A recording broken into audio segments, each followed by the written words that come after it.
In late 2011, Caitlin Speck told a Clackamas County Sheriff's deputy that she had been sexually assaulted 8 days earlier by an acquaintance in his apartment. The encounter started innocuously, according to a police report detailing her account. She and Dean Pedersen ate pizza, watched television, and had drinks. At one point that night, Speck, then 22, told the deputy, Pedersen pinned her down, took off her clothing and assaulted her after she had said no to sex. According to her statement, she lay awake in the man's bed, in shock, until morning, when he sat on her and began to touch her sexually again. She said no, she reported, and he stopped. He eventually gave her a ride to a friend's house, she told the deputy. Speck's case landed on the desk of Detective Jeff Green, who in 2015 was accused by his supervisor of failing to investigate reported crimes, including sexual assaults.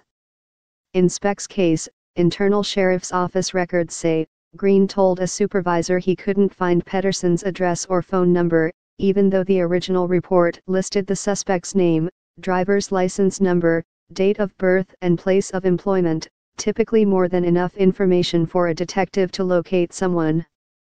Speck also had turned over the clothing she wore that night, but Green never submitted it for testing, court and sheriff's office records show. It appears Green did little else before suspending the investigation the following year, according to sheriff's office records and court filings.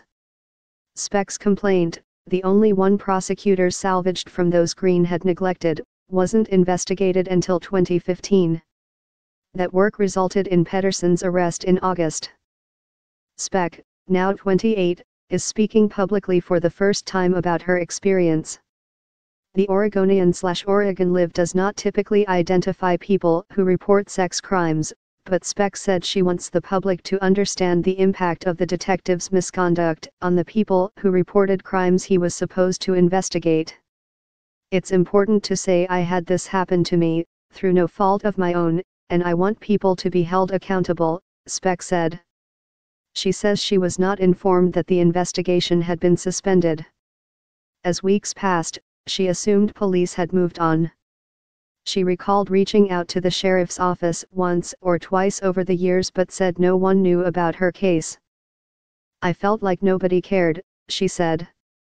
I just figured, okay, so maybe it's not so big of a deal on the scale of importance to the sheriff's office. It would be 6 years before a different sheriff's office detective would come to her house to tell her that her assault complaint was under investigation. Green retired in 2015 after a supervisor complained the longtime detective had failed to pursue not only Speck's complaint but allegations involving the sexual abuse of a toddler and the rape of a teen, among other crimes. Speck said her feelings of devastation over the years were compounded by the sense that she had been ignored.